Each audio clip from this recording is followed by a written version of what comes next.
नमो नमः। जयतु संस्कृतम जयतु भारतम। आइए विद्यार्थियों, आज हम बात करेंगे। आज का जो हमारा टॉपिक है वह है संधि।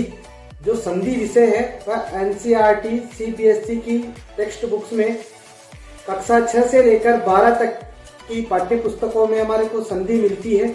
और इस संधि को हम आज बड़े सरल तरीके से यहाँ पर इसका परिचय जानेंगे। तो इस वीडियो में आप जानेंगे कि ये वीडियो आपके लिए बड़ा उपयोगी होने वाला है।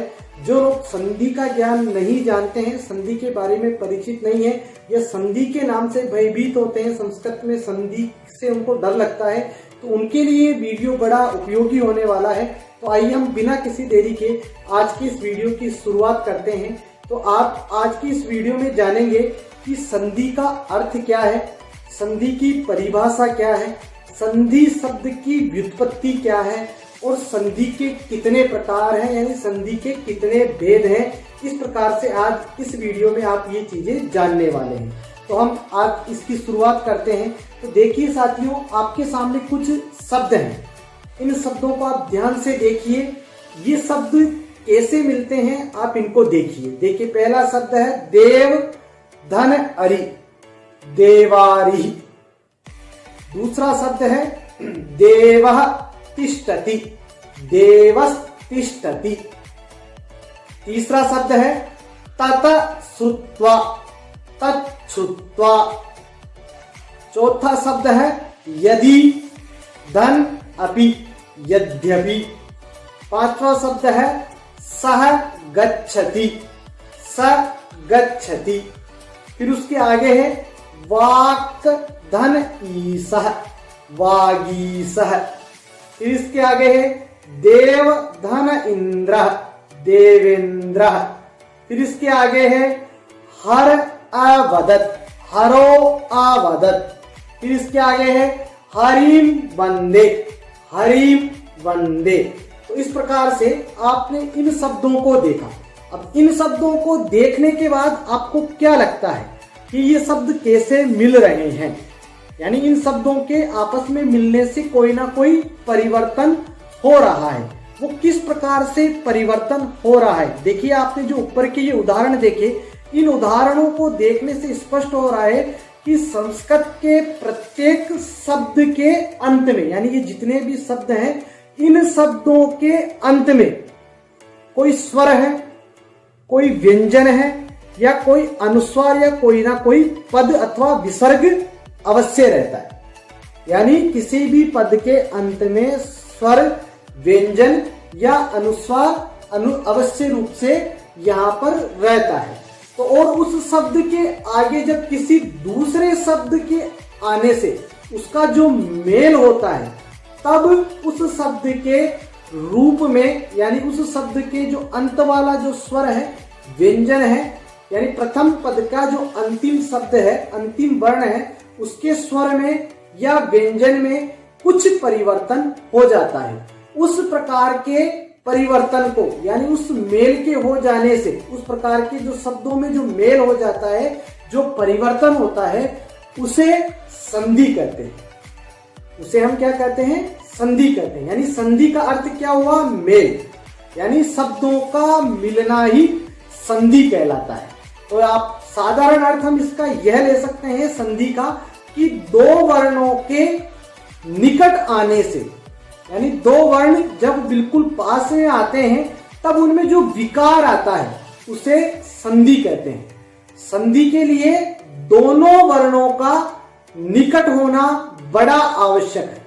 यदि वो दोनों वर्ण निकट नहीं होंगे तो संधि नहीं होगी, क्योंकि जो दूर वर्ण है, यानी जो दूरवर्ती वर्ण है, उनमें संधि नहीं होती है। यानी वर्णों की इस प्रकार की स्थिति, यानी जो निकट की स्थिति है, जो वर्ण, दो वर्ण आपस में निकट आते हैं, उसे ही हम संधि कहते हैं।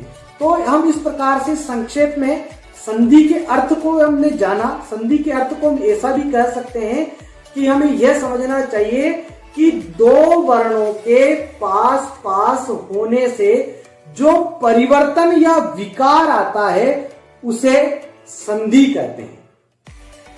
अब यहां पर मैं आपको यहां पर बता दूं कि जो संधि में जो दो परिवर्तन जो आता है, ये शब्दों के पास में आने से जो परिवर्तन होता है, जो विकार होता है, उसे हम संधि तो कहते हैं। लेकिन ये जो परिवर्तन है ये कितने प्रकार से होता है, यानी ये जो पास में शब्द आते हैं, पास में शब्द आने पर जो ये परिवर्तन होता है ये कितने प्रकार से होता है। तो हम यहाँ देख सकते हैं कि ये जो परिवर्तन है यहाँ पर ये 3 प्रकार से होता है। लोप होता है, पहला परिवर्तन होता है लोप, दूसरा होता है आगम और तीसरा होता है आदेश। यानी 3 चीजें होती है संधि में। वो होती है, पहला होता है लोप होता है किसी ना किसी शब्द का, दूसरा किसी ना किसी शब्द का आदेश होता है और तीसरा किसी ना किसी शब्द का आगम हो जाता है। जो ये आदेश होता है लोप किसे कहते हैं, अब हम यहाँ पर देखते हैं। सबसे पहला है हमारा लोप, यानी जो संधि होती है, ये जो परिवर्तन होता है ये 3 प्रकार से होता है। ये 3 स्थितियां यहाँ पर बनती है शब्दों के, जब परस्पर जब शब्द मिलते हैं तब इन शब्दों के परस्पर मिलने से 3 स्थितियां उत्पन्न होती हैं। वो तीनों स्थितियां मैंने आपको बताई, लोप, आदेश और आगम। तो हम सबसे पहले बात करेंगे लोप की। तो लोप क्या है, किसी चीज के आने पर, यानी उसका लोप हो जाना, यानी कोई वर्ण का नहीं दिखना। जिस प्रकार से आपने यहाँ पर उदाहरण देखा था सह गच्छति, तो सह का जो विसर्ग था वो संधि करने पर सह गच्छति ही रह गया, यानी विसर्ग का लोप हो गया। तो एक प्रकार तो यह है। दूसरा प्रकार हम यहाँ पर देखते हैं आदेश, यानी आदेश से मतलब है यहाँ पर किसी नवीन शब्द का आ जाना। जैसे आपने यहाँ पर उदाहरण देखा रमाधन ईसा, रमेश है। जो ये आदेश होता है, आप इस आदेश को ऐसा समझिए कि ये आदेश शत्रुवत होता है, शत्रु के समान यहाँ पर आदेश होता है। वो कैसे होता है शत्रु के समान, कि यहाँ पर कोई जब नया शब्द आ जाता है, यानी रमा अंतिम पद था आ और ईस में ई दूसरे वर्ण का प्रथम पद था ई। अब यहाँ पर आप देखेंगे कि यहाँ पर नया शब्द आ गया ए, रमेश, तो एकार नया शब्द आ गया, तो इसे हम क्या कहेंगे, आदेश कहेंगे। एक प्रकार हुआ आदेश, एक प्रकार आपने पहले जाना वह था लोप। तीसरा है आगम। जो ये आगम होता है इसे आप ये समझिए कि ये मित्रवत होता है। ये आगम शब्दों में जो इनकी हमने सन्निकटता परस्पर जो समीपता देखी थी, यहाँ पर जो आगम है, ये जो आगम होगा ये मित्रवत होगा। ये मित्रवत कैसे होगा, यानी किसी अक्षर का आगम हो जाता है। जैसे आप यहाँ पर देखिए, हम मानते हैं, हम यहाँ पर एक उदाहरण देखिए आप, धावन अश्व, दोनों अलग अलग पद हैं, धावन प्लस अश्व। जब इनकी संधि होगी तो यहाँ पर होगा धावनस्व, यानी एक नकार और आ गया, तो इसे क्या हुआ, ये हो गया आगम। यानी यहाँ पर ये शब्द नहीं था लेकिन किसी नए शब्द का आ गया। इस प्रकार से ये 3 प्रकार से यहाँ पर वर्णों में विकार आता है। तो आपने इस प्रकार से संधि के अर्थ को जाना। अब हम बात करते हैं संधि शब्द के बारे में, यानी संधि की परिभाषा और संधि के अर्थ के बारे में, असंधि के अर्थ के बारे में आपने जाना। अब हम यहाँ पर बात करते हैं संधि की परिभाषा के बारे में, यानी संधि की परिभाषा क्या है। तो संधि की परिभाषा हम सीधे हिंदी में या सामान्य अक्षरों में हम ऐसा कह सकते हैं कि 2 वर्णों के समीप आने पर जो परिवर्तन होता है, निकट आने पर, उसे हम संधि कहते हैं, या 2 वर्णों के मेल को संधि कहते हैं। लेकिन अब हम संस्कृत पढ़ रहे हैं तो शास्त्रीय भाषा में भी हमें याद होना चाहिए कि संस्कृत के ग्रंथों में संधि के बारे में क्या परिभाषा बताइए। तो पाणिनि जो अष्टाध्यायी है, पाणिनि ने संस्कृत में संधि की परिभाषा जो बताई है वो बताई है परः सन्निकर्षः संगीता, अर्थात वर्णों की अत्यंत निकटता को संगीता कहा जाता है।